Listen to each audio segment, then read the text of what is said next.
नमस्कार विद्यार्थी मित्रो, कालच्या व्हिडिओमध्ये तुम्ही प्रकरण 3 रासायनिक अभिक्रिया व समीकरण यातील भाग 1 मध्ये आपण रासायनिक अभिक्रियांच्या समीकरणांचं लेखन, समीकरण संतुलित कसं करायचं याविषयी समजून घेतलं।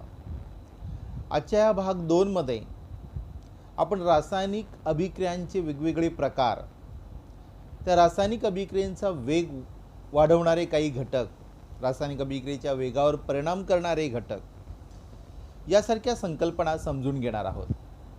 कालचा व्हिडिओ तुम्हाला नक्कीच आवडला असेल आणि त्या सगळ्या संकल्पना तुम्ही समजून घेतल्या असतील अशी खात्री आहे, अपेक्षा आहे। चला तर आजच्या दुसऱ्या भागाला आपण सुरुवात करूया। आजच्या भागामध्ये रासायनिक अभिक्रियांचे प्रकार, त्यामध्ये आपल्याला संयोग अभिक्रिया, अपघटन अभिक्रिया, पुन्हा अपघटन अभिक्रियेचे 2 प्रकार, औष्णिक अपघटन, विद्युत अपघटन, विस्थापन अभिक्रिया आणि दुहेरी विस्थापन अभिक्रिया या संकल्पना आपण पाहणार आहोत। सर्वप्रथम बघूया आपण संयोग अभिक्रिया म्हणजे काय। या स्लाइडमध्ये आपल्याला एक कृती दिलेली आहे बघा। एका परीक्षा नळीमध्ये थोडंसं आपल्याला संथ हायड्रोक्लोरिक आम्ल घ्यायचं आहे आणि त्या परीक्षा नळीला थोडी उष्णता द्यायची। नंतर एक काचेचा दांडा किंवा काचकांडी घेऊन अमोनियाच्या द्रावणात बुडवून ती हायड्रोक्लोरिक ॲसिडच्या परीक्षा नळीच्या तोंडाजवळ धरा। काय निरीक्षण आढळेल तुम्हाला? बरोबर, पांढऱ्या रंगाच्या वाफा बाहेर पडताना आपल्याला दिसतात। काय आहेत ह्या पांढऱ्या रंगाच्या वाफा? कोणत्या पदार्थाच्या आहेत? तर मित्रांनो, अमोनियम क्लोराईडच्या पांढऱ्या रंगाचा धूर वाफांच्या स्वरूपात अमोनियम क्लोराईड तयार होतो। कारण अमोनियाची हायड्रोक्लोरिक आम्लाबरोबर वायुरूप अमोनियाची हायड्रोक्लोरिक आम्लाबरोबर वायुरूप हायड्रोक्लोरिक आम्लाबरोबर अभिक्रिया होऊन अमोनियम क्लोराईड, पांढऱ्या रंगाचं अमोनियम क्लोराईड तयार होतं। आता या ठिकाणी अभिक्रियाकारके, डाव्या बाजूला जी अभिक्रियाकारके आहेत त्यांची संख्या 2 आहेत आणि त्यांच्यापासून तयार होणारं उत्पादित अमोनियम क्लोराईड हे एकच उत्पादित तयार होतं।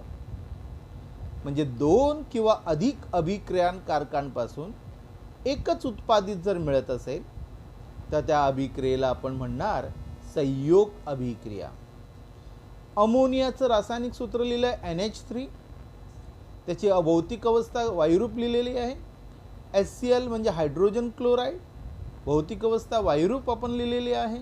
आणि तयार होणारं अमोनियम क्लोराईड जरी वाफांच्या स्वरूपात असलं तरी ते सॉलिड स्वरूपात, म्हणजे बारीक बारीक कणांच्या स्वरूपात दाट फ्यूम्स तयार होतात, त्यांच्या पांढऱ्या रंगाचा धूर तयार होतो आणि त्या धुरांमध्ये अमोनियम क्लोराईडचे पार्टिकल्स असतात, कण असतात आणि म्हणून त्याची भौतिक अवस्था आपण सॉलिड लिहिली आहे, स्थायीरूप लिहिलेलं आहे। दुसरं एक उदाहरण बघूया संयोग अभिक्रियेचं। आपण काय करायचं आहे, इथं मॅग्नेशियम फीत घ्यायचे चिमट्यामध्ये धरून आणि बर्नरच्या निळसर ज्योतीवर ती तापवा। अगदी लगेच थोड्या वेळात मॅग्नेशियमची ती फीत प्रखरतेने जळते आणि आपल्याला तेजस्वी प्रकाश दिसतो। म्हणजे प्रखरतेने जळल्यानंतर एक पांढऱ्या रंगाची भुकटी तयार होते आणि ती पांढऱ्या रंगाची भुकटी म्हणजेच मॅग्नेशियम ऑक्साईड।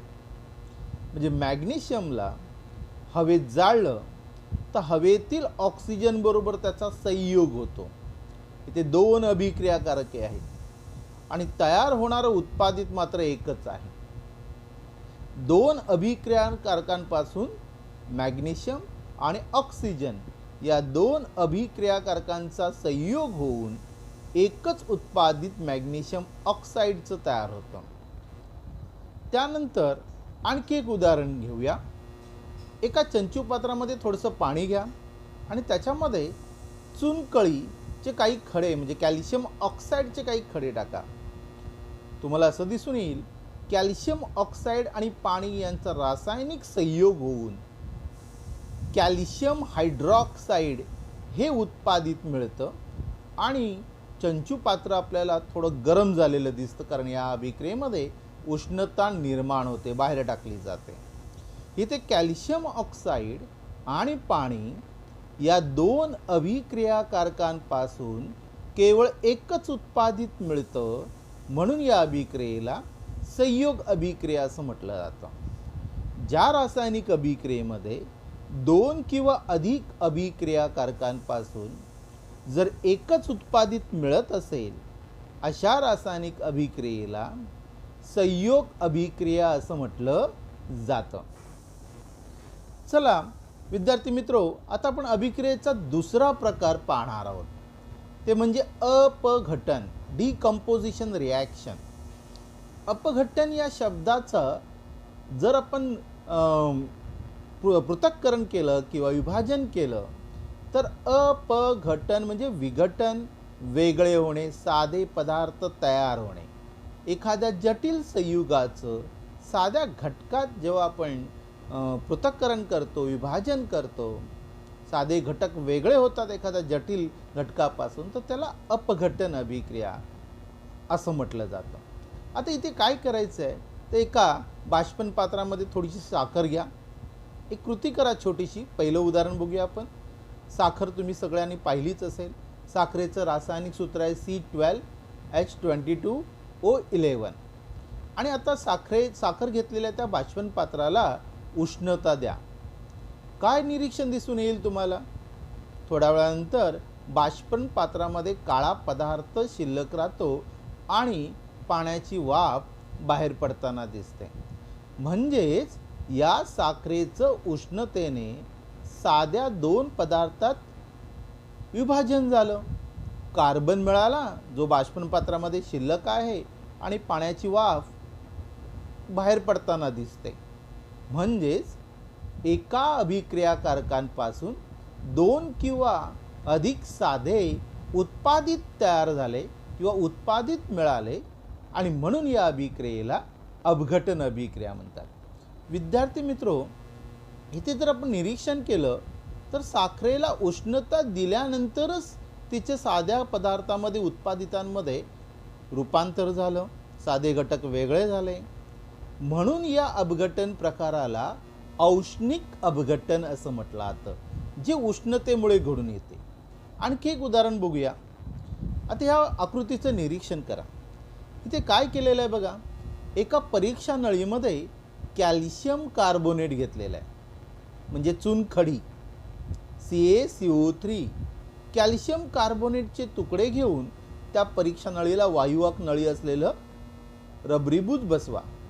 वायुवाहक नळीचं असलेलं रबरीबूज किंवा वायुवाहक नळीचं दुसरं टोक जे आहे, चुन्याची निवळी असलेल्या दुसऱ्या परीक्षा नळीमध्ये सोडलेल्या अशा रीतीने साहित्याची मांडणी करून झाल्यानंतर या कॅल्शियम कार्बोनेटला बर्नरच्या सहाय्याने उष्णता द्या.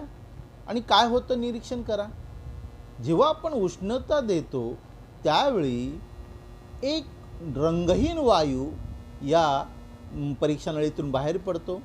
तो वायुवाहक नळीतून चुन्याच्या निवळीतून प्रवाहित होतो आणि आश्चर्य, रंगहीन चुन्याची निवळी इथे दुधी रंगाची पांढुरकी झाल्याचं दिसून येतं. चुन्याची निवळी पांढुरकी करणारा वायू म्हणजेच कार्बन डायऑक्साईड वायू. अगोदरच्या इयत्तेमध्ये आपण शिकलेलो आहोत. म्हणजेच जेव्हा आपण कॅल्शियम कार्बोनेटला उष्णता देतो त्यावेळी कॅल्शियम कार्बोनेटचं साध्या पदार्थात रूपांतर झालं. कॅल्शियम ऑक्साईड जो या परीक्षा नळीमध्ये शिल्लक राहतो आणि दुसरा घटक साधा कार्बन डायऑक्साईड जो या वायुवाहक नळीतून चुन्याची निवळीत प्रवाहित केला जातो. म्हणजेच कॅल्शियम कार्बोनेटला उष्णता दिली असता त्याचं कॅल्शियम ऑक्साईड आणि कार्बन डायऑक्साईड या दोन साध्या घटकामध्ये विभाजन होतं, रूपांतर होतं. उष्णतेमुळे घडून येणाऱ्या या अपघटन प्रक्रियेला औष्णिक अपघटन असं म्हटलं जातं. अशा प्रकारचं अपघटन आपण विद्युतधारेमुळे देखील घडवून आणू शकतो. आपण एका अपघटन पात्रामध्ये आम्लयुक्त पाणी घ्या आणि त्यातून विद्युत प्रवाह जाऊ द्या. बघा काय होतं ते.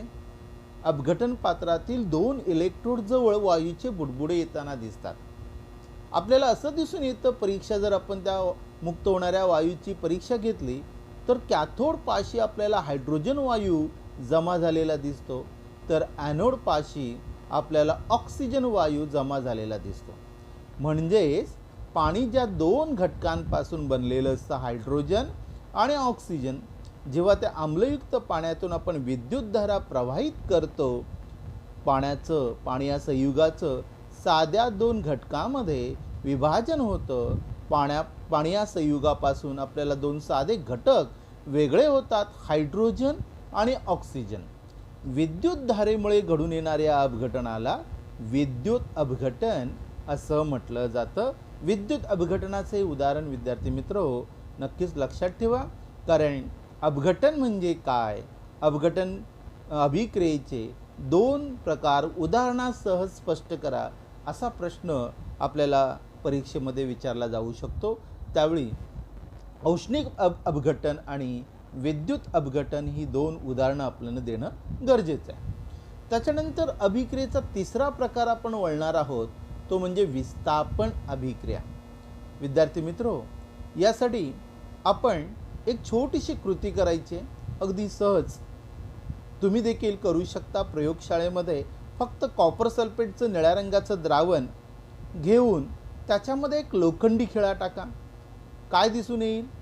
जेव्हा आपण कॉपर सल्फेटच्या निळ्या रंगाच्या द्रावणात लोखंडी खिळा ठेवला तर थोड्या वेळानंतर खिळ्यावर तांबूस रंगाचा पदार्थ तयार झालेला दिसेल आणि कॉपर सल्फेटच्या निळ्या रंगाचा द्रावणाचा रंग जरा फिक्कट झालेला दिसेल किंवा हळूहळू कमी झालेला दिसेल, निळा रंग कमी झालेला दिसेल. काय होतं असं इथे? तर लोखंड कॉपर सल्फेटमधील तांब्याचं म्हणजे कॉपरचं विस्थापन करते. आणखी एक दुसरी कृती करू शकता.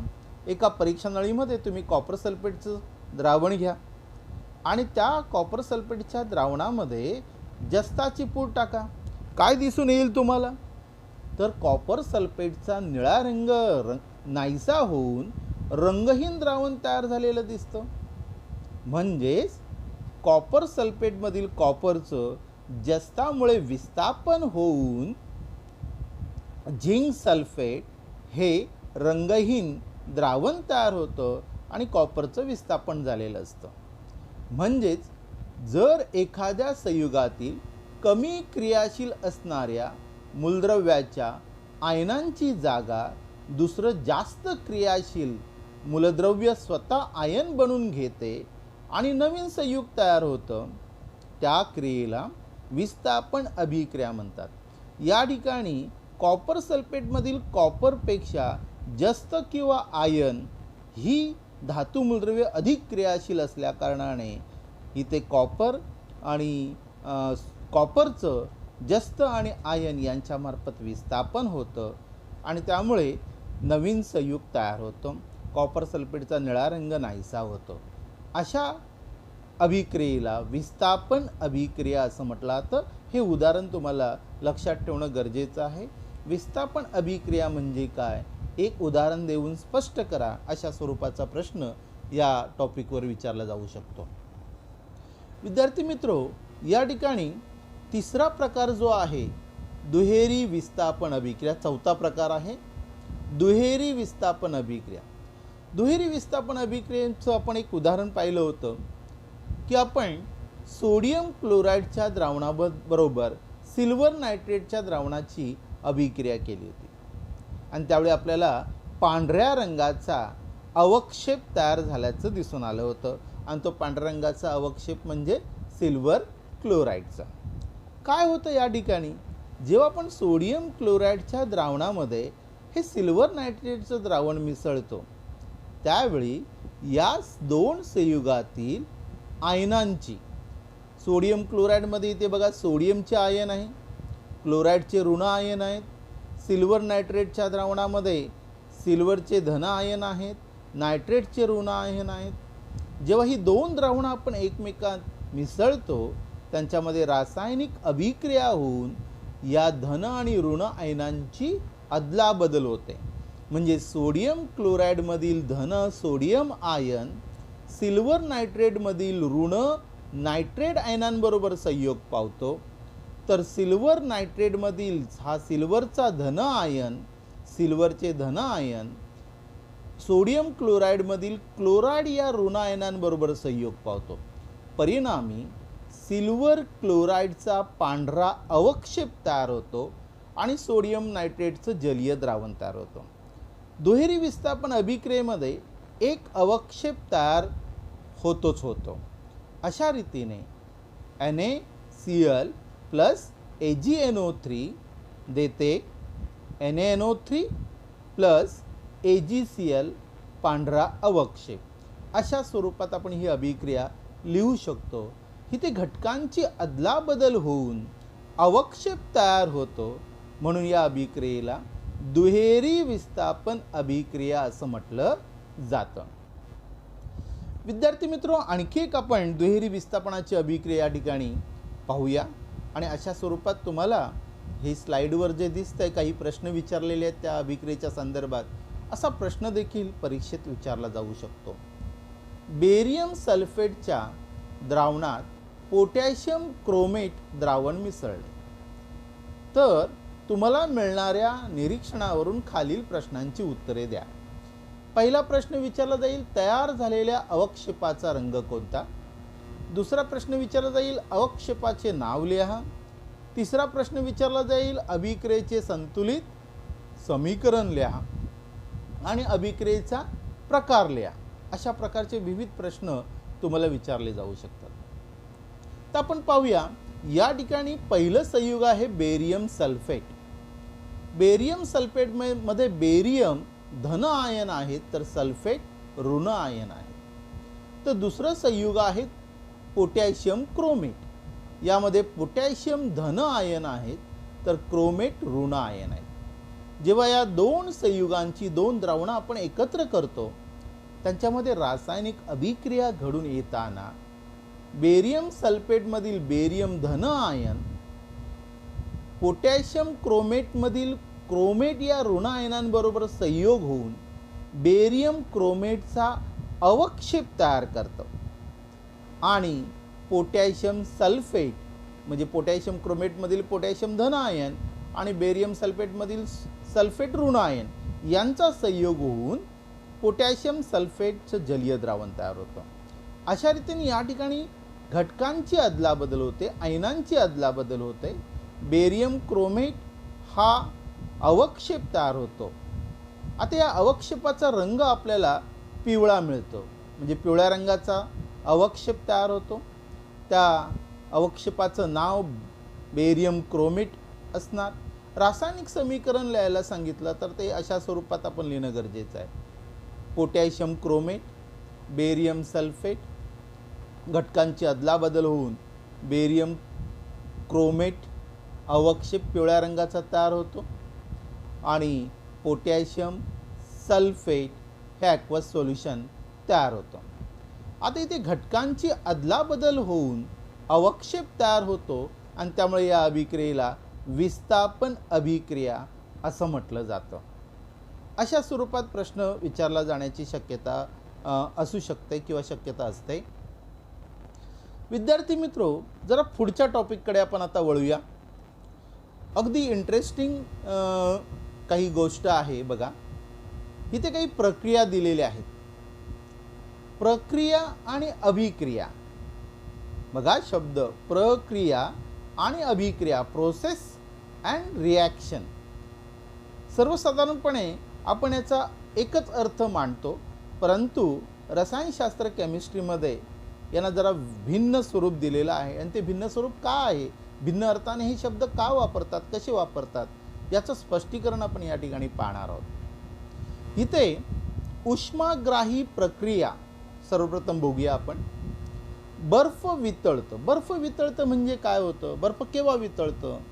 त्या बर्फाला उष्णता मिळाली, म्हणजे बर्फाने उष्णता ग्रहण केली की ते वितळतं आणि त्याचं पाण्यात रूपांतर होतं. म्हणजेच इथे बर्फाचं पाणी तयार होताना किंवा बर्फाचं पाण्यात रूपांतर होताना उष्मा ग्रहण केली जाते, परंतु त्याचं रासायनिक स्वरूप बदलतं का? नाही. बर्फापासून वेगळा पदार्थ तयार होत नाही, फक्त भौतिक अवस्था बदलते, स्थायीरूप अवस्थेतून द्रवरूप. बर्फ हे देखील पाण्याचं स्थायीरूप अवस्था आहे आणि पाणी द्रवरूप अवस्था, म्हणजे फक्त भौतिक अवस्था बदलली. इथे कोणताही नवीन पदार्थ तयार झाला नाही, परंतु ही भौतिक अवस्था बदलताना उष्णता ग्रहण केली जाते, म्हणून या बदलाला उष्माग्राही प्रक्रिया म्हणतात. दुसरे एक उदाहरण घ्या. Potassium nitrate. एका परीक्षा नळीमध्ये थोडं पाणी घ्या आणि त्याच्यामध्ये पोटॅशियम नायट्रेटचे काही तुकडे टाका, खडे टाका. काय दिसून येईल तुम्हाला? परीक्षा नळी थंड होते आणि पोटॅशियम नायट्रेट पाण्यात विरघळते. म्हणजे पोटॅशियम नायट्रेट पाण्यात विरघळताना परीक्षा नळी थंड झाली, याचा अर्थ या क्रियेमध्ये बाहेरील परिसरातील उष्णता ग्रहण केली गेली, जे उष्णता शोषली गेली. मात्र इथे कोणताही नवीन पदार्थ तयार होत नाही. पोटॅशियम नायट्रेटला फक्त द्रवरूप स्वरूप प्राप्त झालं, ते पाण्यात विरघळलं, परंतु रासायनिक कोणताही नवीन पदार्थ तयार होत नसल्याकारणाने ही प्रक्रिया आहे उष्माग्राही प्रक्रिया. आता उष्मादायी प्रक्रिया म्हणजे काय? तर पाण्यापासून बर्फ तयार होणं. पाण्यापासून बर्फ तयार करताना तुम्ही काय करता? फ्रीझरमध्ये ठेवता पाणी. फ्रीझरमध्ये ठेवता म्हणजेच त्याला थंड करता, त्यातली उष्णता तुम्ही काढून घेता. उष्णता बाहेर टाकली जाते पाण्यातील आणि मग त्या पाण्याचं रूपांतर बर्फात होतं. दुसरे एक उदाहरण बघूया आपण. एका परीक्षा नळीत थोडं पाणी घेऊन त्याच्यामध्ये सोडियम हायड्रॉक्साईडचे काही तुकडे टाका. सोडियम हायड्रॉक्साईड पाण्यात विरघळतो. तो पाण्याबरोबर अभिक्रिया करत नाही, त्याची रासायनिक संयोग होत नाही किंवा नवीन पदार्थ तयार होत नाही. फक्त स्थायीरूप सोडियम जलीय द्रावणांच्या स्वरूपात येतं, त्याची भौतिक अवस्था बदलते. परंतु ही भौतिक अवस्था बदलताना तुम्ही परीक्षा नळीला स्पर्श करा, परीक्षा नळी गरम झालेली दिसते. म्हणजेच या ठिकाणी काय निर्माण होते? उष्णता बाहेर टाकली जाते आणि म्हणून या अभिक्रियेला उष्मादायी प्रक्रिया असं म्हटलं जातं. आता आपण अभिक्रिया म्हणजे काय ते बघू आणि नंतर प्रक्रिया आणि अभिक्रिया यांच्यातला फरक थोडक्यात समजावून घेऊ. अभिक्रियेमध्ये इथे देखील एक छोटीशी कृती करायची आहे. बघा तुम्हाला काय करायचं आहे? कॅल्शियम कार्बोनेट घ्या आणि त्या कॅल्शियम कार्बोनेटला, मग अशी आपण ती कृती केलेली आहे, उष्णता द्या. कॅल्शियम कार्बोनेटला जेव्हा आपण उष्णता देतो त्यावेळी त्याचं कॅल्शियम ऑक्साईड आणि कार्बन डायऑक्साईड हे दोन वायू, कॅल्शियम ऑक्साईड स्थायीरूप पदार्थ आणि कार्बन डायऑक्साईड वायुरूप पदार्थ तयार होतो. जोपर्यंत तुम्ही कॅल्शियम कार्बोनेटला उष्णता देत नाही तोपर्यंत ही अभिक्रिया घडून येणार नाही. कोणताच बदल घडून येणार नाही कॅल्शियम कार्बोनेटला. म्हणजे कॅल्शियम कार्बोनेटचं अपघटन होण्यासाठी आपल्याला उष्णता द्यावी लागते. या अभिक्रियेमध्ये कॅल्शियम कार्बोनेट जेव्हा उष्णता ग्रहण करतो त्यावेळी त्याच्यातील बंध तुटतात आणि ही दोन नवीन साधे पदार्थ तयार होतात आणि म्हणून या अभिक्रियेला उष्माग्राही अभिक्रिया म्हणतात. दुसरे एक उदाहरण घ्या की कॅल्शियम ऑक्साईड. एका परीक्षा नळीत थोडंसं पाणी घेऊन त्याच्यात कॅल्शियम ऑक्साईड म्हणजे चुनकळीचे काही खडे टाका. चुनकळी किंवा कॅल्शियम ऑक्साईड पाण्याबरोबर रासायनिक संयोग पावते आणि त्याच्यापासून एक वेगळा नवीन पदार्थ तयार होतो, तो म्हणजेच कॅल्शियम हायड्रॉक्साईड. त्याचवेळी परीक्षा नळीचं तापमान वाढतं, परीक्षा नळी गरम झालेली दिसते, म्हणजे ही अभिक्रिया घडून येताना तिथे उष्णता निर्माण झाली. बघा या अभिक्रियेमध्ये आपल्याला उष्णता द्यावी लागली, उष्णता ग्रहण केली गेली आणि रासायनिक बदल घडून आला, म्हणून ती उष्माग्राही अभिक्रिया. आणि इथे या ठिकाणी कॅल्शियम ऑक्साईड जेव्हा पाण्यात आपण विरघळतो, कॅल्शियम ऑक्साईडचे खडे जेव्हा परीक्षा नळीतील पाण्यात टाकतो त्यावेळी त्याच्यामध्ये रासायनिक संयोग होऊन एक वेगळा पदार्थ तयार झाला, जो आहे कॅल्शियम हायड्रॉक्साईड CaOH2. आणि परीक्षा नळी गरम झाली म्हणजे उष्णता निर्माण होते आणि म्हणून ही उष्मादायी अभिक्रिया. आता प्रक्रिया आणि अभिक्रिया यांच्यामधला फरक पाहण्यासाठी एक छोटीशी ॲक्टिव्हिटी मी तोंडी सांगतोय, पूर्ण लक्ष देऊन ऐका. 2 परीक्षा नळ्या घ्या. दोन्ही परीक्षा नळीमध्ये थोडंसं पाणी घ्या. एका परीक्षा नळीमध्ये सोडियम हायड्रॉक्साईडचे तुकडे टाका आणि दुसऱ्या परीक्षा नळीमध्ये कॅल्शियम ऑक्साईडचे तुकडे टाका.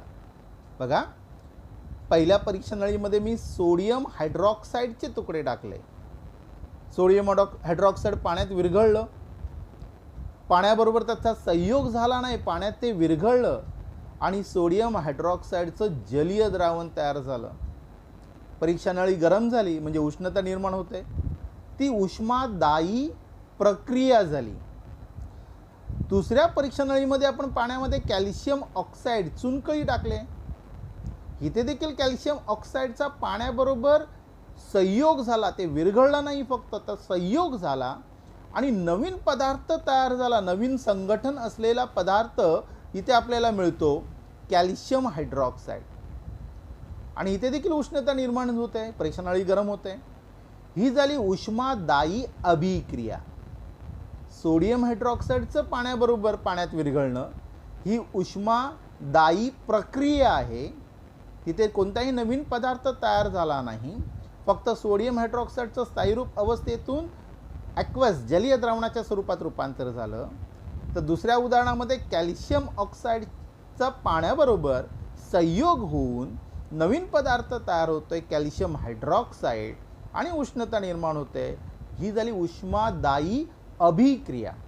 हा प्रमुख फरक आहे प्रक्रिया आणि अभिक्रिया, प्रोसेस अँड रिॲक्शन.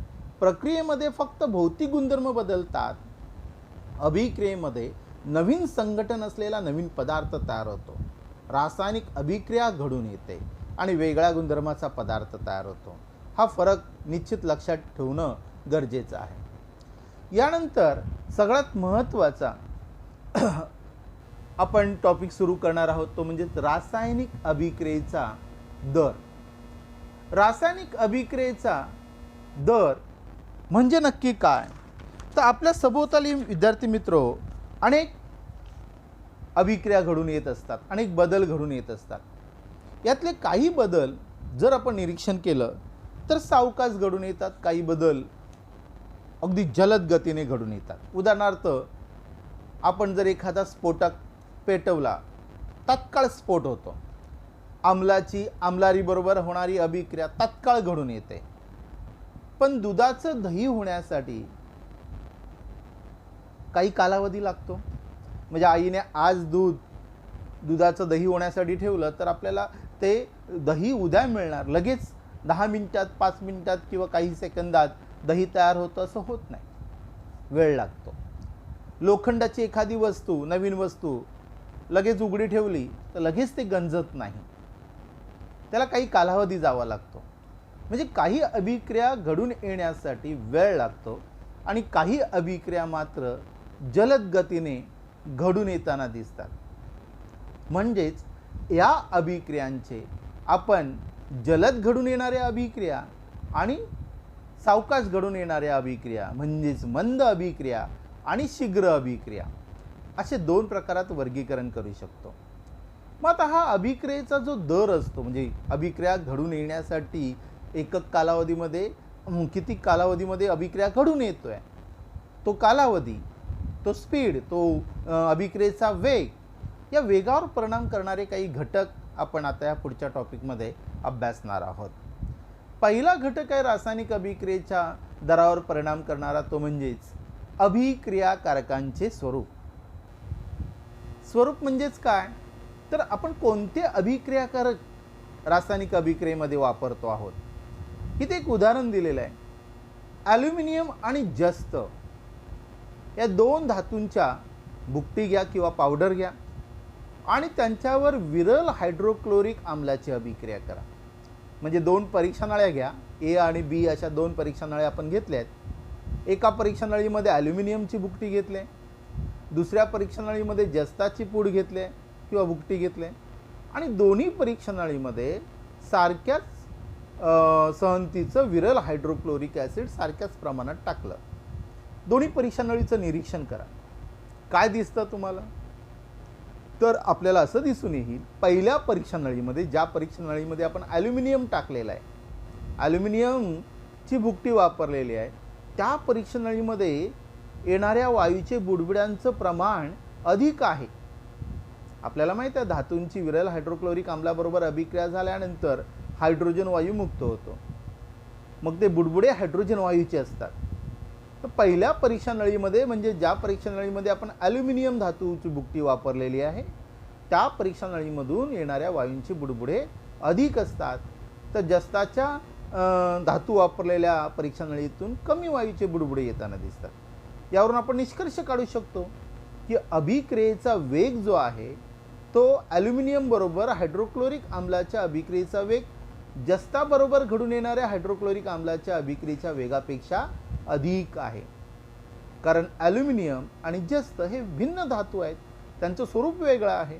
म्हणजे अभिक्रियेचा दर हा त्या अभिक्रियेत भाग घेणाऱ्या अभिक्रियाकारकांच्या स्वरूपावर अवलंबून असतो. हे या उदाहरणावरून तुम्हाला नक्कीच समजलं असेल.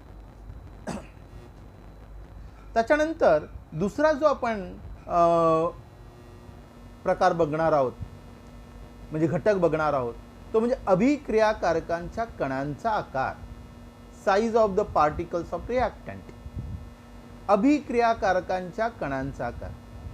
तुम्हाला या ठिकाणी एक प्रश्न विचारला जाईल की रासायनिक अभिक्रियेमध्ये अभिक्रियाकारके नेहमी पावडर फॉर्ममध्ये किंवा भुकटीच्या स्वरूपातच का घेतात? मित्रांनो, त्याचं कारण आपल्याला यामध्ये या घटकाचा अभ्यास करताना समजणार आहे.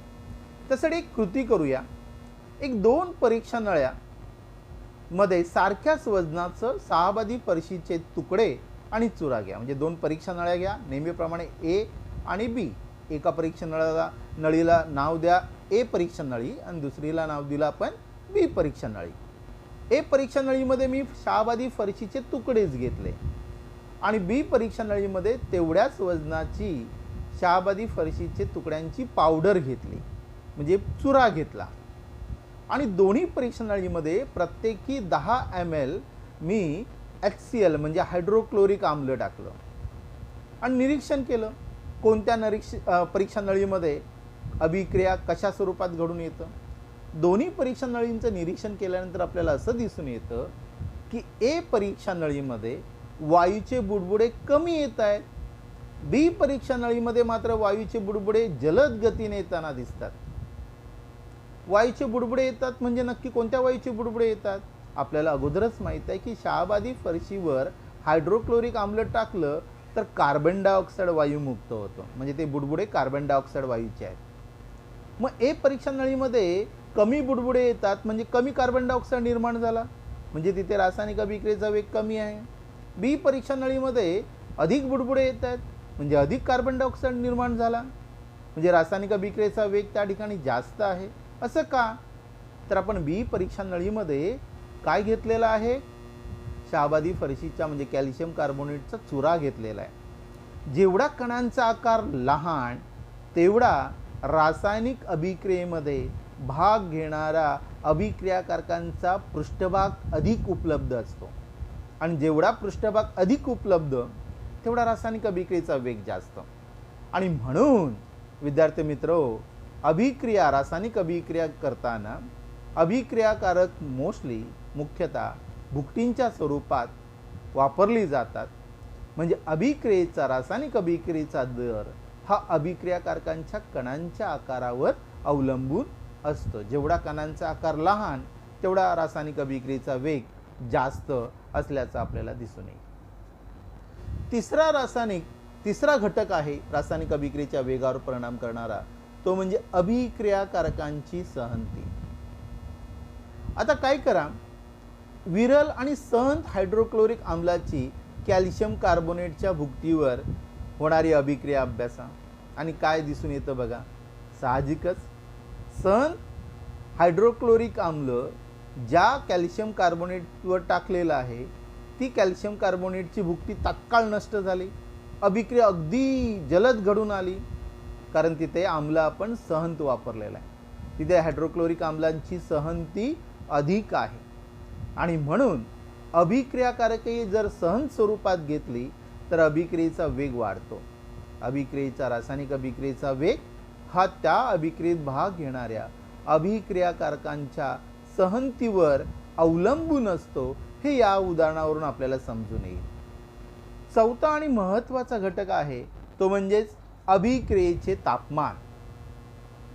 रासायनिक अभिक्रियेमध्ये अभिक्रियाकारकांच्या तापमानावर रासायनिक अभिक्रियेचा वेग अवलंबून असतो. या ठिकाणी कॅल्शियम कार्बोनेटचं आपण उदाहरण विचारात घेऊ शकतो. कॅल्शियम कार्बोनेटला तुम्ही जर उष्णता दिली तरच त्याचं अपघटन होतं, अन्यथा कक्ष तापमानाला कॅल्शियम कार्बोनेटचं अपघटन होत नाही. कॅल्शियम कार्बोनेटचं उष्णतेमुळेच अपघटन घडून येतं. कक्ष तापमानाला कॅल्शियम कार्बोनेटचं अपघटन होत नाही. तुम्हाला कार्बन डायऑक्साईड निर्माण झालेला दिसणार नाही. म्हणजे जेव्हा तुम्ही कॅल्शियम कार्बोनेटला तापवता त्याचवेळी त्याच्यामध्ये रासायनिक बदल घडून येतो, म्हणजे रासायनिक अभिक्रिया घडून येते. अभिक्रियाकारकांच्या तापमानावर अभिक्रियेचा वेग अवलंबून असतो, हे या उदाहरणावरून आपल्याला नक्कीच समजून येईल. विद्यार्थी मित्रो, आता हा शेवटचा आणखी एक महत्त्वाचा घटक आहे जो रासायनिक अभिक्रियेचा वेग वाढवतो, ज्याच्या केवळ उपस्थितीमुळे रासायनिक अभिक्रियेचा वेग वाढतो. पण महत्त्वाचं म्हणजे तो पदार्थ त्या रासायनिक अभिक्रियेमध्ये कोणत्याही प्रकारे भाग घेत नाही. फक्त केवळ त्याच्या उपस्थितीमुळे रासायनिक अभिक्रियेचा वेग वाढवला जातो. अशा अनेक रासायनिक अभिक्रियेमध्ये असे काही पदार्थ आपण वापरतो जेणेकरून आपल्या रासायनिक अभिक्रिया जलद गतीने घडून यावी, आणि तो घटक म्हणजेच उत्प्रेरक, कॅटॅलिस्ट.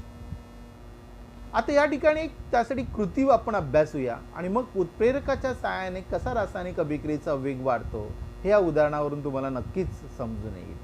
पोटॅशियम क्लोरेट, तुम्ही जर पोटॅशियम क्लोराईडला साधी उष्णता दिली, तापवलं, तर त्याचं अपघटन होऊन तुम्हाला ऑक्सिजन वायू मुक्त होताना दिसतो, ऑक्सिजन वायू निर्माण होताना दिसतो. एका छोट्याशा परीक्षा नळीमध्ये पोटॅशियम क्लोराईड घ्या आणि त्याला तापवा, वायूचे बुडबुडे येताना दिसतात, मुक्त होणारा वायू ऑक्सिजन असतो. आता काय करा, तेवढंच पोटॅशियम क्लोराईड घ्या आणि तेवढ्याच प्रमाणात त्याला उष्णता द्या. फक्त थोडासा बदल करायचा आहे. आपल्याला त्या पोटॅशियम क्लोरेटमध्ये मॅग्नीज डायऑक्साईडची चिमूटभर भुकटी टाकायची आहे. चिमूटभर मॅग्नीज डायऑक्साईड त्या पोटॅशियम क्लोराईडमध्ये टाकलं आणि त्याला उष्णता दिली, तर या मॅग्नीज डायऑक्साईडच्या केवळ उपस्थितीमुळे आपल्याला दिसून येईल आता बुडबुड्यांचं प्रमाण वाढलं. म्हणजेच पोटॅशियम क्लोराईडचं जलद गतीने अपघटन होऊन हा ऑक्सिजन वायू मुक्त होताना, मोठ्या प्रमाणात मुक्त होताना दिसून येतो. ज्या पदार्थाच्या केवळ उपस्थितीमुळे रासायनिक अभिक्रियेचा दर बदलतो, परंतु त्या पदार्थामध्ये मात्र कोणताही रासायनिक बदल होत नाही, अशा पदार्थाला उत्प्रेरक असं म्हटलं जातं. हायड्रोजन पेरॉक्साईडचं विघटन होऊन देखील पाणी आणि ऑक्सिजन तयार होण्याच्या क्रियेमध्ये आपण मॅग्नीज डायऑक्साईडचा उत्प्रेरक म्हणून काय करू शकतो, उपयोग करू शकतो. विद्यार्थी मित्रो, अशा अनेक अभिक्रिया घडून येतात की ज्याच्यामध्ये आपण उत्प्रेरक म्हणून विविध पदार्थ वापरतो जेणेकरून आपल्याला त्या अभिक्रियांचा वेग वाढवता येतो. यानंतर आपण असं बघणार आहोत आणखी काही वेगळ्या अभिक्रिया, ऑक्सिडीकरण आणि क्षपण. ऑक्सिडीकरण, क्षपण हे शब्द आपण नेहमीच वापरतो, पण ऑक्सिडीकरण होतं म्हणजे नक्की काय होतं, क्षपण होतं म्हणजे नक्की काय होतं, त्यामध्ये काय वैशिष्ट्यपूर्ण बदल घडून येतात त्या पदार्थांमध्ये, ते आपण बघूया. ऑक्सिडीकरण जर आपण बघितलं तर ऑक्सिडीकरण ह्या शब्दावरूनच तुम्हाला त्याची व्याख्या सांगता येईल की एखाद्या पदार्थाचा ऑक्सिजन बरोबर संयोग होऊन ऑक्साईड तयार होण्याची क्रिया म्हणजे ऑक्सिडीकरण. ही ऑक्सिडीकरणाची साधी आणि सोपी व्याख्या तुम्ही देऊ शकता. त्यासाठी इथे काही उदाहरणं दिलेली आहेत बघा. मॅग्नेशियमला पण काही कृती केलेली होती. मॅग्नेशियमला हवेत जाळलं तर हवेतील क्रियाशील घटक ऑक्सिजन बरोबर त्याचा संयोग होऊन मॅग्नेशियमचं ऑक्साईड, मॅग्नेशियम ऑक्साईड तयार होतो. मॅग्नेशियम या धातूचा ऑक्सिजन बरोबर संयोग होऊन त्याचा ऑक्साईड तयार होण्याच्या क्रियेला ऑक्सिडीकरण असं म्हटलं जातं. दुसरं उदाहरण, कार्बनला जर हवेत जाळलं तर कार्बन डायऑक्साईड वायू मिळतो. कार्बन डायऑक्साईड हे कार्बनचं ऑक्साईड आहे. त्याचप्रमाणे आपण ऑक्सिडीकरणाची वेगळ्या स्वरूपात शब्दात देखील व्याख्या लिहू शकतो की एखाद्या संयुगातील हायड्रोजन काढून टाकणं. बघा, एखाद्या पदार्थाचा ऑक्सिजन बरोबर संयोग होणं आणि ऑक्साईड तयार होणं म्हणजे ऑक्सिडीकरण. त्याचप्रमाणे एखाद्या संयुगातील हायड्रोजन काढून टाकणं म्हणजेच देखील ऑक्सिडीकरण होय. इथे मॅग्नेशियम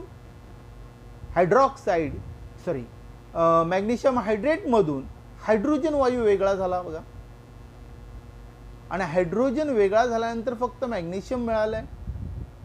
त्याचप्रमाणे इथे ऑक्सिडीकरण होऊन इथेन C2H6 याच्यातील जर हायड्रोजन वेगळं झालं, इथेनमधून हायड्रोजन जर काढून टाकला तर आपल्याला इथिल मिळतं. असंतृप्त हायड्रोकार्बन काय मिळतं? इथिल.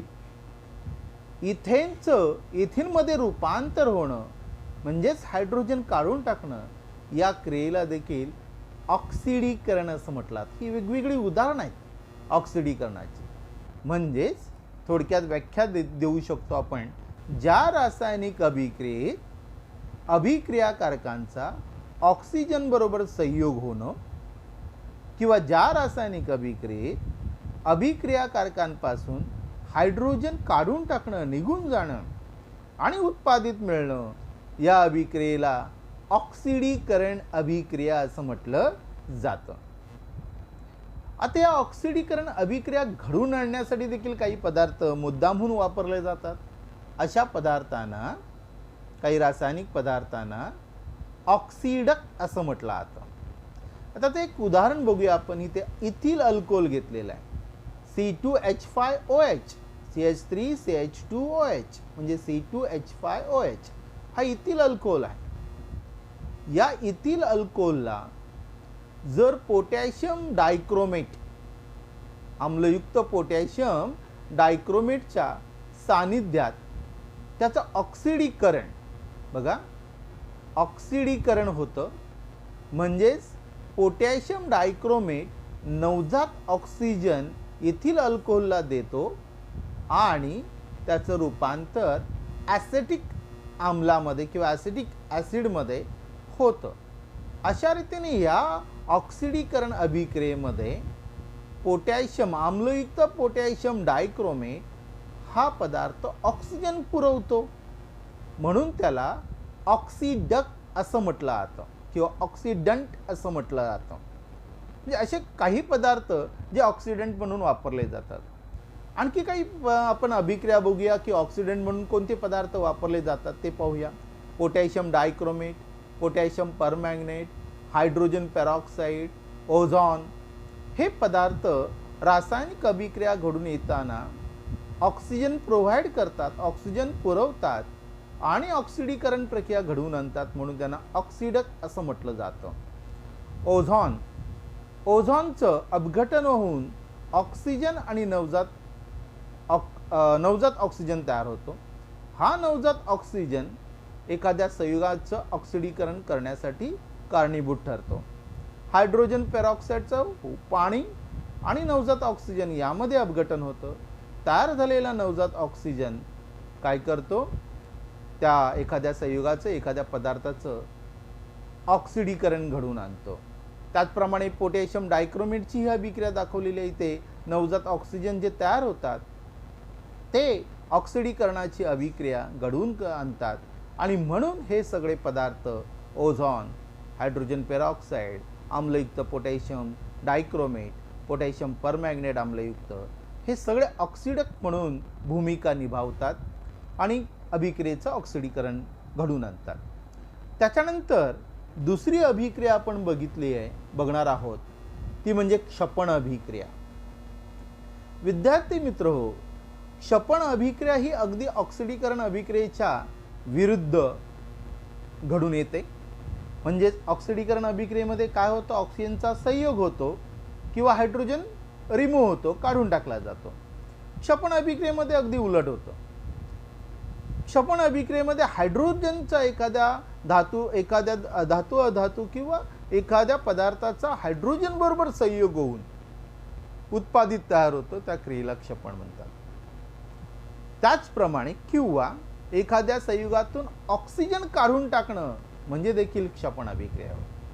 इथे एक उदाहरण दिले बघा. कार्बनचा हायड्रोजन बरोबर संयोग होऊन मिथेन तयार होणं, ओझोन पासून ऑक्सिजन तयार होणं म्हणजे ओझोन मधला एक ऑक्सिजन अणू काढून टाकणं, हायड्रोजन पेरॉक्साईड मधील एक ऑक्सिजन गमावणं, बरोबर की नाही. फेरसचं फेरिक मध्ये रूपांतर, फेरस आयनांचं फेरिक आयनांमध्ये रूपांतर, याला क्षपण अभिक्रिया म्हणतात.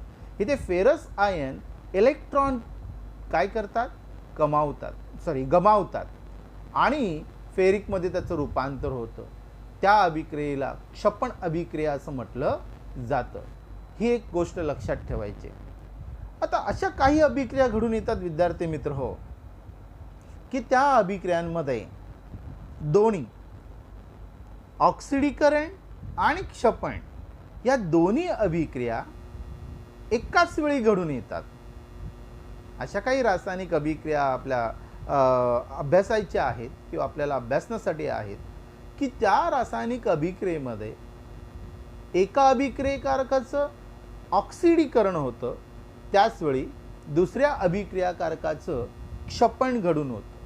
म्हणजे ऑक्सिडीकरण आणि क्षपण ह्या एकाच वेळी एकाच रासायनिक अभिक्रियेमध्ये घडून येतात. अशा रासायनिक अभिक्रियांना रेडॉक्स अभिक्रिया असं म्हटलं जातं. रेडॉक्स अभिक्रिया ही क्षपण आणि ऑक्सिडीकरण किंवा ऑक्सिडीकरण आणि क्षपण या दोन्ही अभिक्रियांचा एकत्रित परिणाम. आता त्यासाठी एक उदाहरण बघूया आपण. या उदाहरणामध्ये कॉपर ऑक्साईडची जेव्हा हायड्रोजन बरोबर आपण अभिक्रिया करतो, म्हणजे कॉपर ऑक्साईडला जेव्हा हायड्रोजन बरोबर तापवतो, त्यावेळी या कॉपर ऑक्साईड मधील ऑक्सिजन गमावला जातो. कॉपर ऑक्साईडने ऑक्सिजन गमावल्यामुळे फक्त कॉपर तयार होतो. म्हणजे कॉपर ऑक्साईड हे संयुग ऑक्सिजन गमावतो म्हणजे त्याचं क्षपण होतं.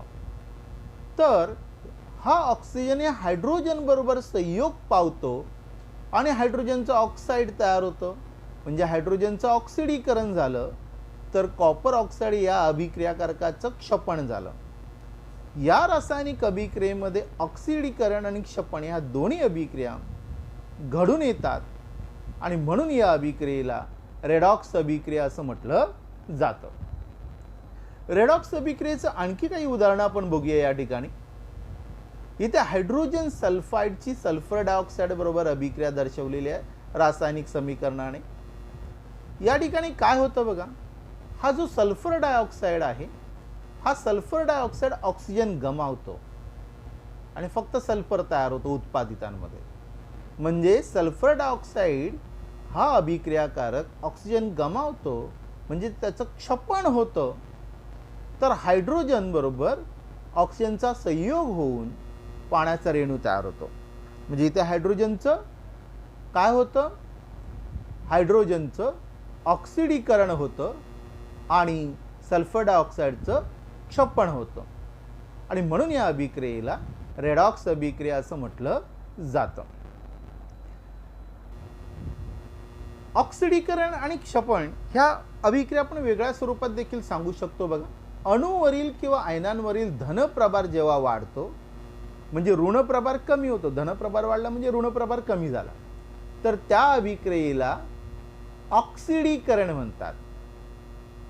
आणि जेव्हा धनप्रभार कमी होतो म्हणजे इलेक्ट्रॉन कमावले जातात, धनप्रभार वाढतो म्हणजे इलेक्ट्रॉन गमावले जातात.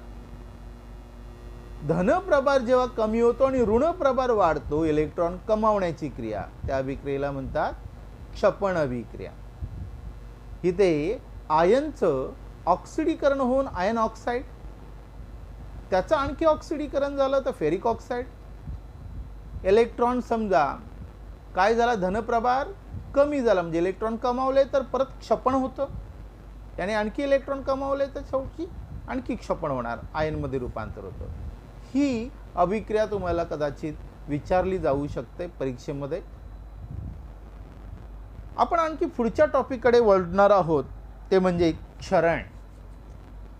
विद्यार्थी मित्रो, तुम्ही निरीक्षण केलं असेल तर काळांतराने आपले लोखंडाच्या ज्या वस्तू असतात त्या लोखंडी वस्तूंवर एक लालसर रंगाचा पदार्थ तयार झालेला दिसतो आणि आपण नॉर्मली त्यांना झिजलं, लोखंडाची झीज झाली, लोखंडाचं क्षरण झालं, लोखंड गंजलं, अशा प्रकारचे शब्दप्रयोग आपण करतो. आता हे गंजण्याची क्रिया कशी घडून येते, क्षरण म्हणजे नक्की काय, ते पाहण्यासाठी एक आपण छोटीशी कृती बघणार आहोत. आपण या ठिकाणी एकूण 4 परीक्षा नळ्या घेतलेल्या आहेत बघा. पहिल्या परीक्षा नळीमध्ये मी उकळलेलं पाणी घेतलंय आणि त्याच्यावर एक तेलाचा थर ठेवलेला आहे आणि एक लोखंडी खिळा टाकलेला आहे त्याच्यामध्ये. दुसऱ्या परीक्षा नळीमध्ये मी मिठाचं द्रावण घेतलेलं आहे आणि त्याच्यात लोखंडी खिळा टाकलेला आहे. तिसऱ्या परीक्षा नळीमध्ये फक्त हवा आहे आणि लोखंडी खिळा ठेवलेला आहे. चौथ्या परीक्षा नळीमध्ये मी हवा घेतलेली, म्हणजे हवा असणारच त्याच्यामध्ये, मात्र निर्जल कॅल्शियम क्लोराईड टाकलेला आहे आणि परीक्षा नळीला रबरी बूज बसवलेला आहे. बघा, या परीक्षा नळीमध्ये उकळलेलं पाणी, तेलाचा वरती थर आहे, इथे क्षारयुक्त पाणी आहे, मिठाचं द्रावण घेतलेलं आहे, इथे फक्त हवा आहे आणि इथे कॅल्शियम क्लोराईड, निर्जल कॅल्शियम क्लोराईड घेतलेला आहे, हवा आहे आणि परीक्षा नळीला रबरी बूज बसवलेला आहे. काही दिवसानंतर, काही कालावधीनंतर जर निरीक्षण केलं तर कोणत्या परीक्षा नळीतील खिळा आपल्याला गंजलेला दिसेल? साहजिकच या क्षारयुक्त दुसऱ्या परीक्षा नळीतील क्षारयुक्त द्रावणातील म्हणजे मिठाच्या द्रावणातील खिळ्यावर मोठ्या प्रमाणात तांबूस रंगाचा पदार्थ तयार झालेला दिसेल, म्हणजेच तो जास्त गंजलेला दिसेल, अधिक गंजलेला दिसेल. कारण गंजण्याची क्रिया जी आहे ही क्षारयुक्त हवेमध्ये, क्षारयुक्त पाण्यामध्ये जलद गतीने घडून येते. आता ही गंजण्याची क्रिया घडून कशी येते ती आपण बघूया. लोखंड गंजते म्हणजे लोखंडाचा ऑक्सिजन बरोबर संयोग होऊन लोखंडाचा ऑक्साईड डायरेक्ट तयार होत नाही. ही अभिक्रिया लोखंडाबरोबर सरळपणे ऑक्सिजन बरोबर लोखंडाचा संयोग होऊन अभिक्रिया घडून येत नाही. तर ही अभिक्रिया, लोखंड गंजणे ही अभिक्रिया विद्युत रासायनिक अभिक्रियेने घडून येते. विद्युत रासायनिक अभिक्रिया. मग काय विद्युत रासायनिक अभिक्रिया? तर लोखंड ज्यावेळी हवेत उघडं, हवेच्या संपर्कात येते, हवा, आर्द्रता असे घटक या क्रियेला आवश्यक असतात, त्यावेळी त्या लोखंडाच्या पृष्ठभागावर 2 वेगळे भाग तयार होतात. त्यापैकी एक भाग धनाग्र म्हणून कार्य करतो आणि दुसरा भाग ऋणाग्र म्हणून कार्य करतो. म्हणजे लोखंड गंजण्याची प्रक्रिया ही विद्युत रासायनिक अभिक्रियेच्या स्वरूपातच घडून येते. धनाग्र भागाजवळ काय होतं तर धनाग्र भागाजवळ लोखंडाच्या अणूंचं ऑक्सिडीकरण होऊन फेरस आयन तयार होतात, Fe2+. त्याच्यावर असे लोखंडाचे आयन की धन 2 प्रभारित लोह आयन तयार होतात, फेरस आयन तयार होतात, कारण या ठिकाणी इलेक्ट्रॉन गमावले जातात. ऋणाग्रापाशी काय होतं तर ऋणाग्रापाशी ऑक्सिजनचं क्षपण होतं आणि पाण्याचा रेणू तयार होतो. जेव्हा हे फेरस आयन धनाग्राकडून स्थलांतरित होतात त्यावेळी त्यांची पाण्याबरोबर अभिक्रिया होते आणि फेरिक आयन तयार होतात. बघा, फेरिकचे आयन तयार होतात, Fe3+. आता हे फेरिक आयन पाण्याबरोबर संयोग पावले की सजल तांबूस रंगाचा पदार्थ तयार होतो, त्याला फेरिक ऑक्साईड म्हणतात. यालाच आपण गंज असं म्हणतो आणि हा गंज त्या लोखंडी वस्तूच्या पृष्ठभागावर जमा होतो. वातावरणातील विविध घटकांमुळे धातूंचं ऑक्सिडीकरण होतं आणि धातूंची झीज होते. या प्रक्रियेला क्षरण असं म्हटलं जातं. लोखंडाची वस्तू क्षरण पावताना त्याच्यावर जो गंज तयार होतो हा Fe2O3H2 या रासायनिक स्वरूपात असतो, त्याला गंज असं म्हटलं जातं. क्षरण ही एक गंभीर समस्या आहे. ते टाळण्यासाठी कोणकोणते उपाय आहेत, तर याच पुस्तकामध्ये आपण पुढील प्रकरणामध्ये त्याचा सविस्तर अभ्यास करणार आहोत. क्षरण प्रक्रिया टाळण्यासाठी मुख्यतः साधे अगदी नेहमीचे प्रयत्न केले जातात. त्यामुळे त्याला रंग देतात, ऑइल वापरतात, म्हणजेच त्या लोखंडी वस्तूचा पृष्ठभाग हवेच्या संपर्कात येऊ नये याची दक्षता घेतली जाते. त्याचप्रमाणे तुम्हाला असं दिसून येतं की मुंबई किंवा ज्या समुद्रलगत जी शहरं आहेत त्या ठिकाणी लोखंडी वस्तू गंजण्याचं प्रमाण जास्त आहे. कारण का, तर त्या हवेमधील क्षारयुक्त हवा किंवा क्षारयुक्त पाण्याचं प्रमाण अधिक असल्याकारणाने त्याचा परिणाम जलद घडून येतं आणि गंजण्याची क्रिया जलद गतीने घडून येते. त्यानंतर दुसरा एक पुढचा जस्ट टॉपिक दिलेला आहे तुम्हाला, खवटपणा. तर खवटपणा म्हणजेच काय, तर काही तेल म्हणा, खाद्यपदार्थ म्हणा, जर दीर्घकाळ हवेच्या संपर्कात राहिले तर हवेतील काही घटकांमुळे त्यांचं ऑक्सिडीकरण होतं आणि हे ऑक्सिडीकरण होऊन त्यांची चव आणि स्वरूप बदलते आणि त्याला एक वेगळी चव प्राप्त होते.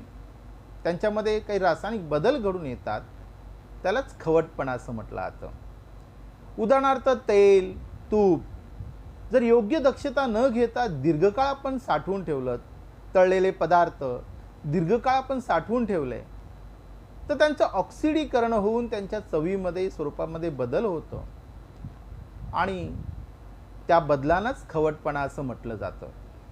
हे बदल होऊ नये, पदार्थ खवट होऊ नयेत म्हणून ते नेहमी हवाबंद डब्यामध्ये साठवले जातात. त्याचप्रमाणे अँटीऑक्सिडंट प्रतिऑक्सिडकांचा वापर केला जातो जेणेकरून ते पदार्थ खवट होण्यापासून टाळता येतात. अशा रीतीने त्यांचं खवटपणा प्रतिबंधित करता येतो.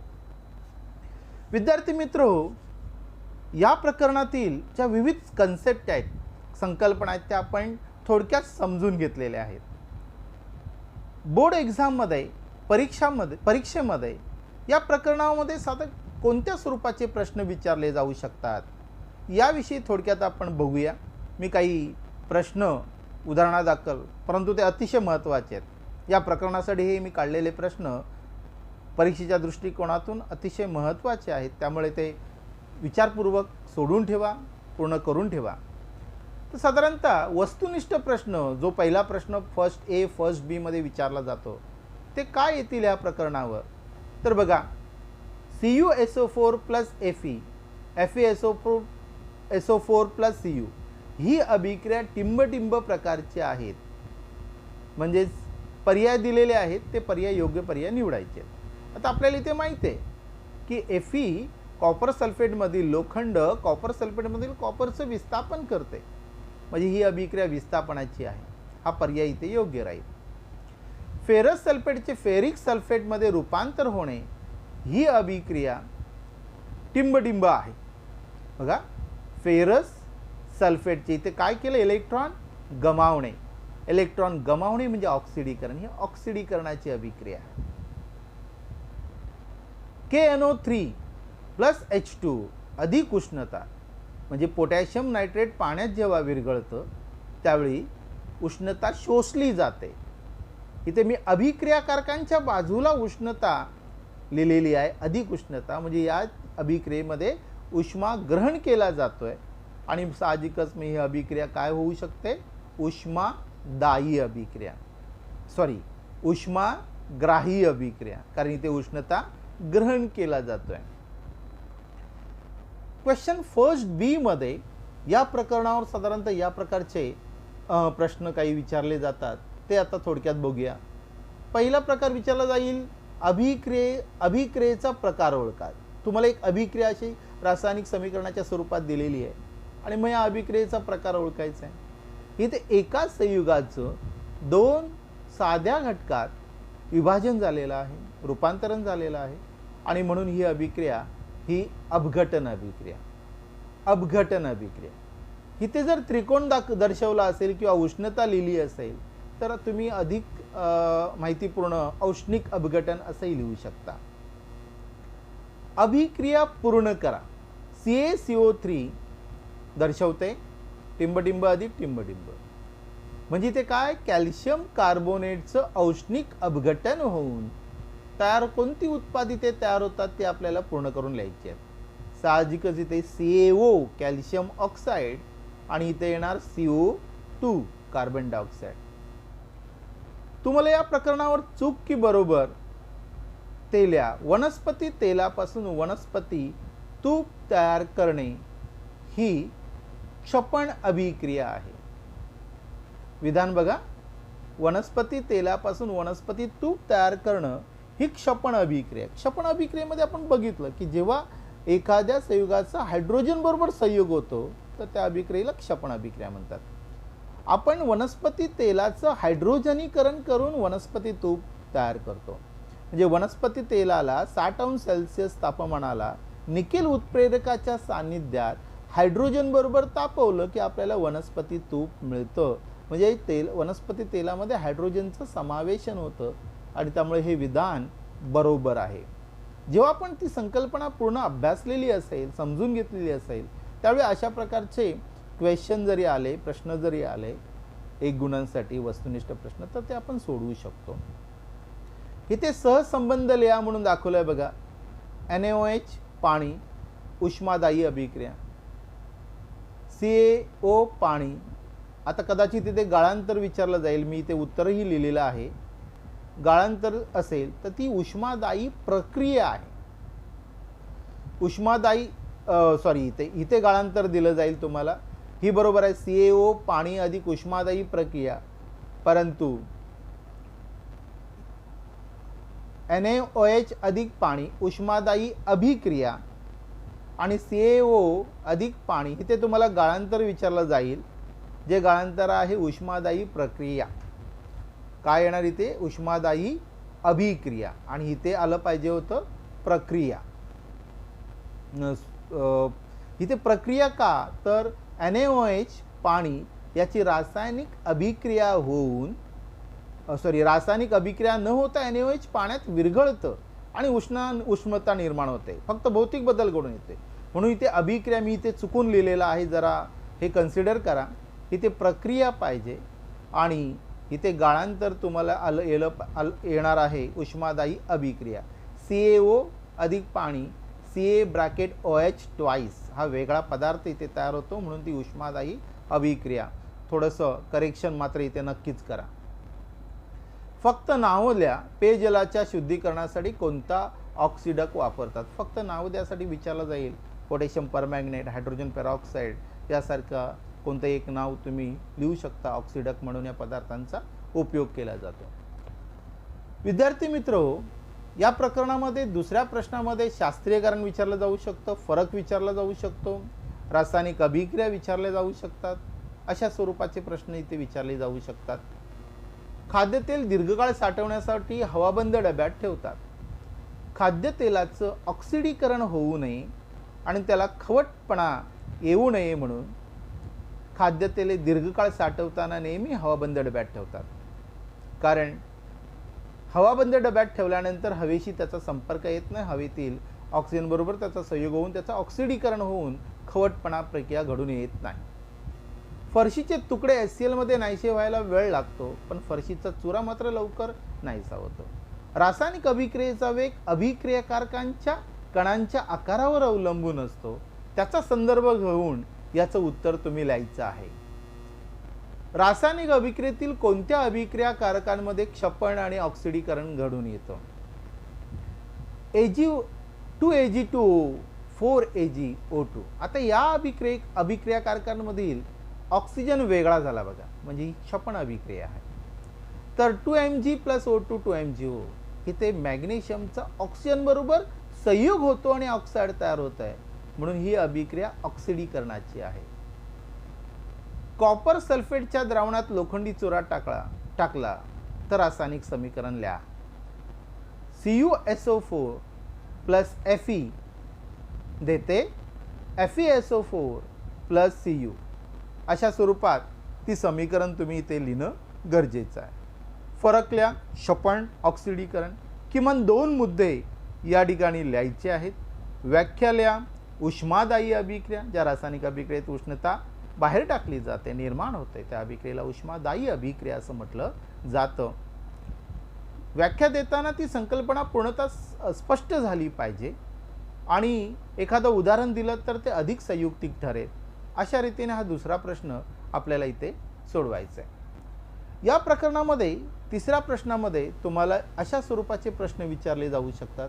एखादं रासायनिक समीकरण दिलं जाईल आणि ते रासायनिक समीकरण संतुलित करण्याच्या पायऱ्या, पहिली पायरी, दुसरी पायरी, तिसरी पायरी, अंतिम पायरी, चौथी, अशा स्वरूपात ते रासायनिक समीकरण आपल्याला करायचं आहे. म्हणजे पायऱ्या लिहा आणि 3 गुण आहेत, त्यामुळे प्रत्येक पायरी लिहिणं गरजेचं आहे. अगोदर आपण तुलना केली अभिक्रियाकारकांमधील अणूंची संख्या आणि उत्पादितांमधील अणूंची संख्या.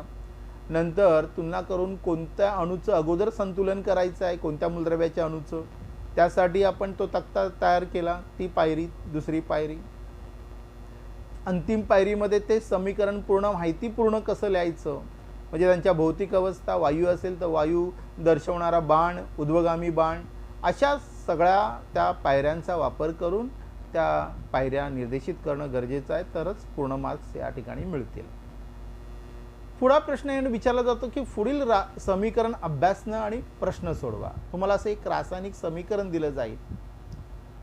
या रासायनिक समीकरणावरून उपप्रश्न विचारलेले बघा, अभिक्रियेचा प्रकार ओळखा. साहजिकच ही जी अभिक्रिया आहे ते घटकांची अदलाबदल होऊन अवक्षेप तयार झाला इथे आणि दुसरं जलीय द्रावण तयार झालेलं आहे. घटकांची अदलाबदल होते म्हणजे ही दुहेरी अपघटनाची अभिक्रिया आहे. अभिक्रियेच्या प्रकाराची व्याख्या लिहा. ज्या रासायनिक अभिक्रियेतील संयुगातील घटकांची किंवा आयनांची अदलाबदल होऊन अवक्षेप तयार होतो त्या अभिक्रियेला दुहेरी विस्थापन अभिक्रिया असं म्हटलं जातं. त्याच्यानंतर अभिक्रियाकारक आणि उत्पादिते यांची नावे लिहा. इथे अभिक्रियाकारक AgNO3, त्याच्या पुढे लिहायचं सिल्वर नायट्रेट, NaCl, त्याच्या पुढे सोडियम क्लोराईड.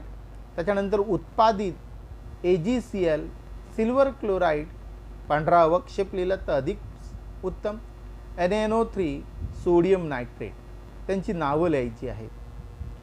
त्याच्यानंतर तिसरा प्रश्न इथे आपण मगाशीच पाहिला होता की NaOH आणि CaO, calcium oxide, sodium hydroxide यांची पाण्याबरोबर क्रिया केली असता त्या दोन्ही घटनेतील साम्य आणि फरक लिहा. बघा, जेव्हा NaOH चा पाण्याबरोबर अभिक्रिया होते किंवा पाण्यात विरघळतं, नवीन पदार्थ तयार होत नाही, स्थायीरूप सोडियम हायड्रॉक्साईडचं जलीय द्रावण तयार होतं. मात्र या अभिक्रियेत उष्णता निर्माण होते. ही रासायनिक प्रक्रिया आहे, उष्मादायी प्रक्रिया. तर कॅल्शियम ऑक्साईड जेव्हा पाण्यात आपण टाकतो, पाण्याबरोबर त्याची अभिक्रिया होऊन कॅल्शियम हायड्रॉक्साईड हा नवीन पदार्थ तयार होतो. ही रासायनिक उष्मादायी अभिक्रिया आहे. साम्य यांच्यामधलं द्यायचं झालं तर दोन्ही प्रक्रियेमध्ये, दोन्ही क्रियांमध्ये उष्णता निर्माण होते, दोन्ही उष्मादायी आहेत. आणि फरक लिहायचा झाला तर एक उष्मादायी प्रक्रिया आहे आणि दुसरी उष्मादायी अभिक्रिया आहे. रेडॉक्स अभिक्रिया म्हणजे काय, कोणती 2 उदाहरणं, रेडॉक्स अभिक्रियेची व्याख्या लिहायची आहेत आणि 2 उदाहरणं जी आता आपण अभ्यासली त्यातली कोणती 2 उदाहरणं आपल्याला या प्रश्नाचं उत्तर लिहिताना सविस्तर देणं गरजेचं आहे. त्याचप्रमाणे या प्रकरणावर काही आकृतीवर देखील प्रश्न विचारले जातील. आता त्याचं एक उदाहरण आपण इथे बघूया. तुम्हाला ही आकृती दिलेली आहे. आकृतीवर आकृतीचं निरीक्षण करून विचारलेल्या प्रश्नांचं उत्तर लिहा. अभिक्रियेचा प्रकार ओळखा. आता इथे कॅल्शियम कार्बोनेटला उष्णता दिली, फक्त आकृती दिलेली आहे. त्याचं अपघटन होऊन आपल्याला माहिती आहे इथे कॅल्शियम ऑक्साईड शिल्लक राहतं आणि कार्बन डायऑक्साईड वायू मुक्त होतो, म्हणजे औष्णिक अपघटनाची अभिक्रिया आहे. कोणता वायू मुक्त होतो? तो वायू चुन्याच्या निवळीतून पाठवले असता रंगहीन चुन्याची निवळी दुधी झालेली दिसते, म्हणजेच तो कार्बन डायऑक्साईड वायू आहे. आणि नंतर ही रासायनिक अभिक्रिया, या अभिक्रियेची लिहायची आहे. CaCO3 उष्णता देते CaO प्लस CO2. त्याचप्रमाणे या देखील अभिक्रियेचं किंवा आकृतीचं निरीक्षण करून आपल्याला अशाच प्रकारे त्याची उत्तरं लिहिता येतील. हा सविस्तर प्रश्न तुम्ही करून ठेवायचा आहे. 5 गुणांसाठी तुम्हाला मित्रांनो हा स्वाध्यायामध्ये ही आकृती दिलेली आहे. पुढील चित्राचे निरीक्षण करा आणि रासायनिक अभिक्रिया स्पष्टीकरणासह लिहा. आता या ठिकाणी ही लोखंडी वस्तू दाखवलेली आहे. गंजण्याची क्रिया, लोखंडाचे क्षरण क्रिया कशी घडून येते, विद्युत रासायनिक अभिक्रियेच्या स्वरूपात ती कशी घडून येते हे या चित्रामध्ये स्पष्ट केलेलं आहे. यामध्ये लोखंडाच्या पृष्ठभागावर 2 अग्र निर्माण होतात, ऋणाग्र आणि धनाग्र. धनाग्रापाशी फेरस आयन तयार होतात, त्याचं ऑक्सिडीकरण होऊन फेरस आयन तयार होतात. फेरस आयन तर ऋणाग्रापाशी ऑक्सिजनमुळे पाण्याचं ऑक्सिजनचं क्षपण होऊन, पाण्याचं क्षपण होऊन काय तयार होतं, ऑक्सिजनपासून पाण्याचा रेणू तयार होतो या ठिकाणी हायड्रोजन बरोबर त्याचा संयोग होऊन. आणि जेव्हा फेरस आयन या धनाग्रापासून स्थलांतरित होतात त्या पाण्याच्या रेणूबरोबर त्याचा संयोग होऊन त्याचं फेरिक ऑक्साईड म्हणजेच लालसर रंगाचा हा पदार्थ तयार होतो लोखंडाच्या पृष्ठभागावर Fe2O3H2. त्या पदार्थाला, त्या सजल ऑक्साईडलाच, लोखंडाच्या सजल म्हणजे पाण्याचा रेणू असलेल्या त्या ऑक्साईडलाच आपण गंज म्हणतो. त्यामुळे गंजचं रासायनिक सूत्र Fe2O3H2. अशा रीतीने लोखंडाच्या गंजण्याची ही क्रिया घडून येते. त्याचं अगदी पायरी पायरीने स्पष्टीकरण देणं गरजेचं आहे, कारण हा प्रश्न सविस्तर लिहून आपल्याला हे पूर्ण 5 गुण मिळवायचे असतात. मित्रांनो, या प्रकरणाचा या दोन्ही भागामध्ये आपण शक्य तितक्या माझ्या पद्धतीने तुम्हाला ते समजवण्याचा प्रयत्न केलेला आहे.